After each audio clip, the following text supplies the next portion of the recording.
May mga pagkakataon, yung lalaki, habang sinasabi niyo dun sa babae, kailanman hindi kita pagtataksilan. Kuminsan nauutal. Oo, nasa samid. Kailanman hindi kita...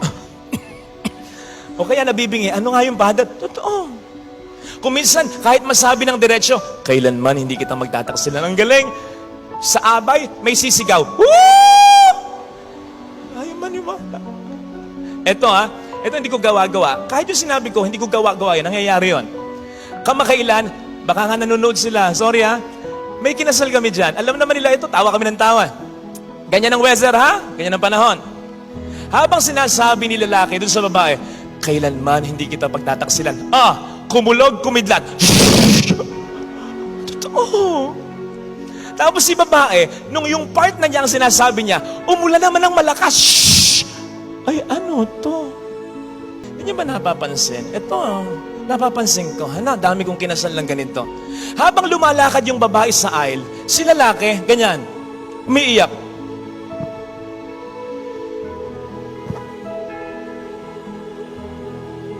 Di ba? Kaya ang nangyayari, parang nag-e-expect na ako.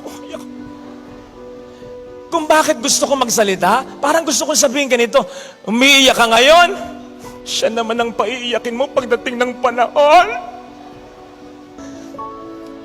Seriously, let me end by saying this. Ang tindi nung pangako, kailanman, not even once, kailanman, hindi kita pagtataksilan. Lalaki, ayaw mo yun? Come on. Kahit isang beses, hindi ka titingin dun sa babae? Ako nga, kung minsan tumitingin, ikaw pa. Ay, ba't ko ba nasabi yun? Ano? Kaya mo kahit minsan hindi? O babae? Kahit minsan, in any forms of unfaithfulness, hindi mo magagawa kahit sa isip at sa puso mo? Kahit minsan, come on, huwag tayo maglokohan. What? Alam mo, alam ko, hindi nyo kaya. Kaya nga kayo, nagpapakasal sa Diyos, naghahawakan kayo ng kamay ng mahal ninyo, kasi sinasabi nyo sa Panginoon, Lord, gagawin namin ang lahat, magpapakabuti kami, iwas kami sa tukso, iwas sa bisyo, lahat gagawin namin. Pero kulang ito. Kailangan namin ng tulong mo. Yun ang ganda ng kasal. Humihingi tayo ng tulong sa Kanya kasi alam mo, sa sarili mo, hindi nyo kaya. Tama. May mga kinakasal sa simbahan na naghihiwalay, pero walang kinalaman ng Diyos dyan. Sapat ang grasya ng Diyos. Kung hindi pa kayo kasal dalawa, ikakasal ko kayo. Kahit konti lang tayo, kahit hindi pa kayo mag-donate. Pagkatapos nun, uwi na lang, wala nang handa. Simpleng kasal. Pero sinasabi ko sa inyo, kung ganyan lang ang kasal ninyo, kahit gaano kasimple yan, yan din ang grasyang tinatanggap ng mga bonggang-bonggang kinakasal. Pare-pareho ng grasya, nasa sa tao lang talaga. Walang kinalaman ng Diyos sa pagluloko ng asawa mo. Walang kinalaman ng Diyos doon. Ang kagandahan ng kasal ay nakasalalay sa Diyos. Mas pinagaganda lang kung nakikikooperate ang tao. So pwede ba, wag nating gawing pangit ang kasal na sa totoo lang ay maganda. At wag nating pilit na gawing maganda, ang pangit talaga, ang diborsyo. Okay, pwede mo sabihin, Father, mas maganda ang kalagayan ko ngayon kaysa sa dating asawa ko noon. Kasi ang naisip mo yung pagluloko niya. Kung paano hindi nag-work yung relasyon yung dalawa. Paano kung nag-work? Paano kung hindi siya nagloko? Paano kung everything went on very smooth? Kaya hindi mo pwedeng ikumpara.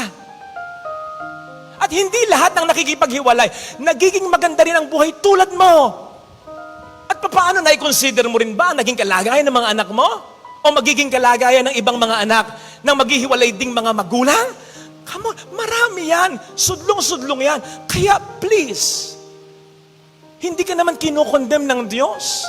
Kahit mamatay ka na hindi ka kasal sa iyong kinakasama, basta't ikay naging mabuting tao talaga, I don't think na ikokondem ka ng Diyos. Pero, huwag mong papakailaman ang kanyang utos. Ibang usapan yon. Heaven and earth will pass away, but not my words, not His rules. It will always stand. Besides, mahirap yung madali nga yung batas ng tao. Madaling sundin, pero madali ring abusuhin. Hindi natin alam kung saan tayo pupulutin. Mainam nang sumunod ka sa utos ng Diyos. Alam mo, sigurado ka, mahirap man, pipilitin kong sundin. Alam niyang makabubuti para sa amin. Kung mag-fail man along the way, siya pa rin naman ang asahan kong kakalinga sa akin.